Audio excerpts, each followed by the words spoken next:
What's up, everybody? It's Derek Anderson, the DEA, and once again, this is the box office breakdown, the scoreboard for the film industry. So, as I explained before, this is where we kind of look at who's hot, who's not, the winners and the losers, and kind of talk about that. It's kind of like, I look at it like Sports Center, right? Like you click on Sports Center and you just want to see the scores, right? You want to see that little bottom line. It just kind of gives you like some updates on some information, who won the game. So maybe you want the standings, like who won and what do the standings look like, maybe a few highlights. That's what I'm trying to do here with the box office breakdown. Real quick, we're not going to get too deep into each film, but we are going to look at the numbers and see what they have to say. So if you haven't done so already, go ahead and click on that subscribe button down there. That'll allow you to get notified every time I drop a video. I just did a couple of movie reviews this past weekend, Studio 666 and The Cursed. So you can check those out along with the other reviews that I've done, episodes of movies with the homie, with my homeboy Terrence. All of that information is going to come to your notifications if you click that subscribe button. Okay, so let's go ahead and check out these numbers and let's see what it looks like. So this is from Box Office Mojo, Uncharted and Dog to stay on top in weekend 2. It is a quiet weekend at the box office as we await the dominance of the Batman next weekend. Uncharted and Dog should keep their top spots in their second frames above the new releases, with the Foo Fighters horror film Studio 666 unlikely to make a big scare, and the musical romance Cyrano to woo the hearts of a niche audience. Plus, The Godfather reemerges in Dolby Cinemas.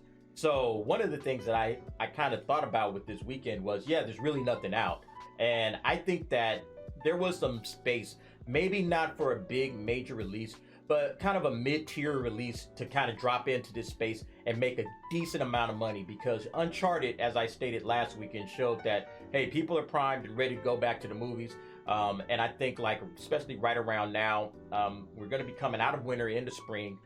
People are antsy. People have been locked in their homes, not able to get out and do anything, for a great deal of time. A lot of these restrictions are starting to slowly release. So now, people are looking to get out of the house and get something going, find something to do. And so I think movies would be a very kind of easy thing for people to just try to jump right into. Hey, look, there's a good movie coming out. Hey, let's get out of here. Let's go out to the movies and check it out.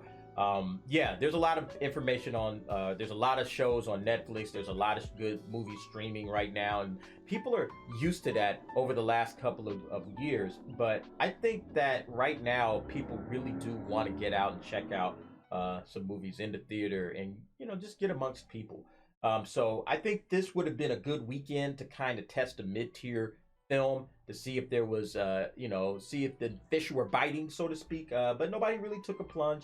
And, there was nothing out there. The two movies that dropped, Studio 666, along with Cyrano, they didn't really do much, although Cyrano was a limited release, so probably not much was expected.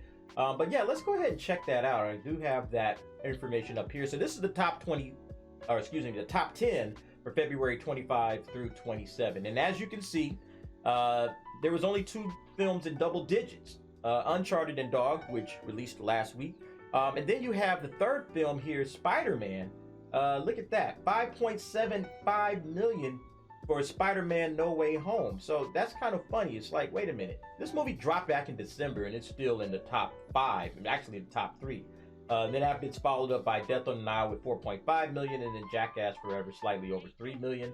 And then this bottom half of the top 10, Sing, Marry Me, Studio 666 coming in at its debut with 1.58 million, and then along with that is Cyrano, 1.4 million, and then finally Scream at 1.3. So this is what I mean. The bottom half of these films, let's say the bottom 4, was almost outdone by a movie that, came back out in December, Spider-Man No Way Home.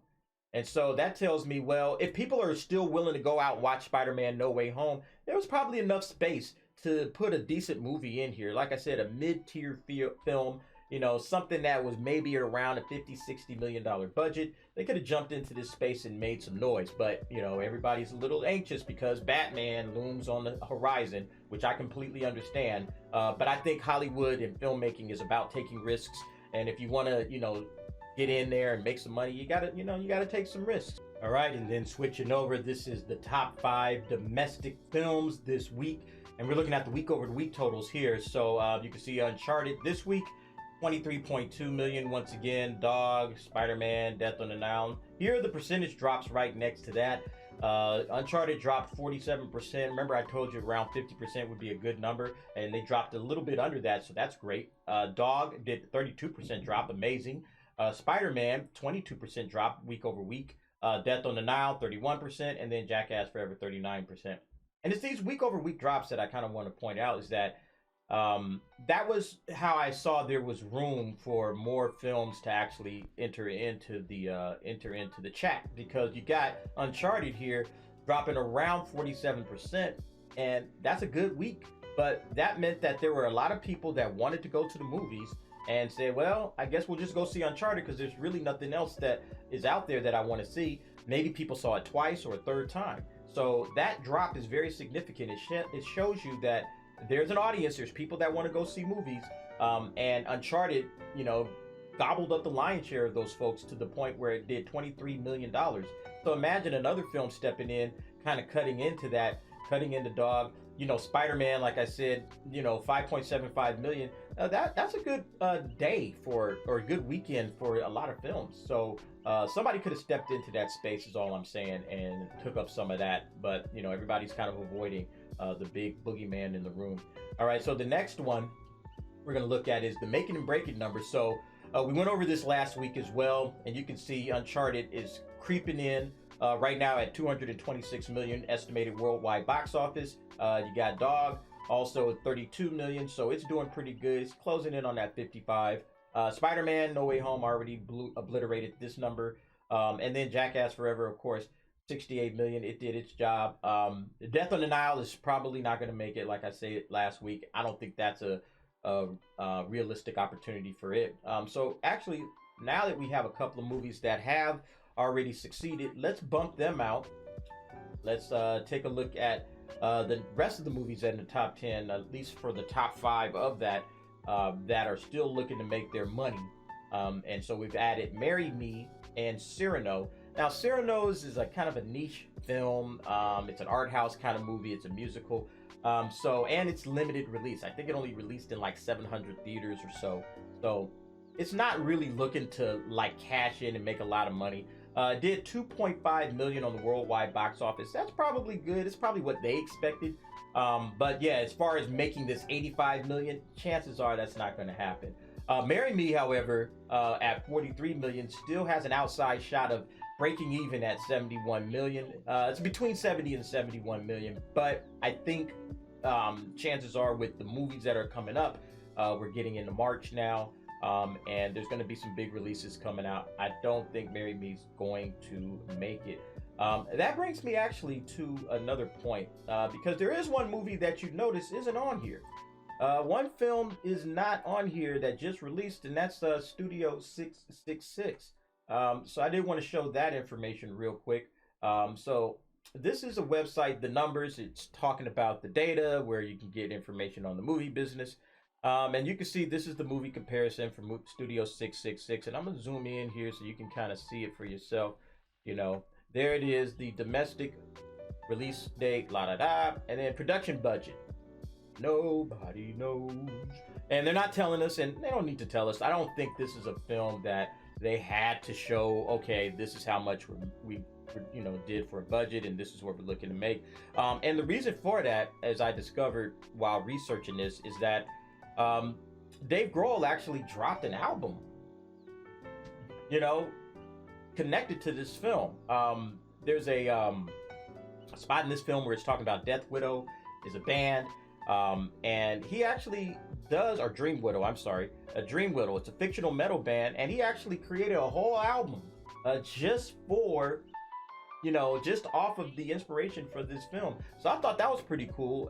And I think what they're going to do is they're just going to say, okay, how much did we make off of this album? How much did we make off of this movie? And they're just going to combine it together into one big, pot for probably tax reporting purposes or whatever. Yeah, because the film's probably not going to make any money.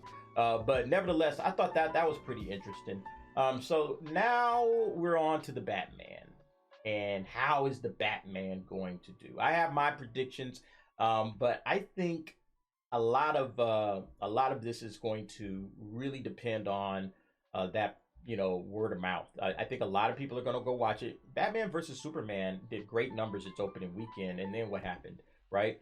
It kind of fell off due to the word of mouth, and it kind of slowed to a crawl after that. I think this film has a very good chance of doing very solid numbers for its first and second weekend. I'm expecting $200 million opening weekend domestically. That's a lot.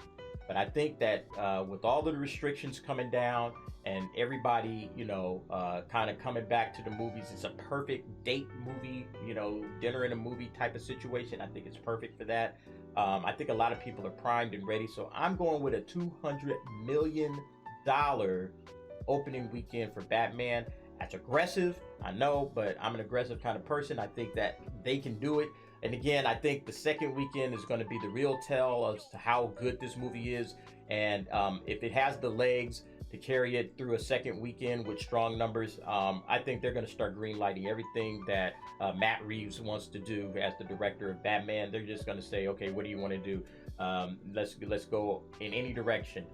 So that's my opinion on that. But I think a lot is hinging on that box office for this coming weekend.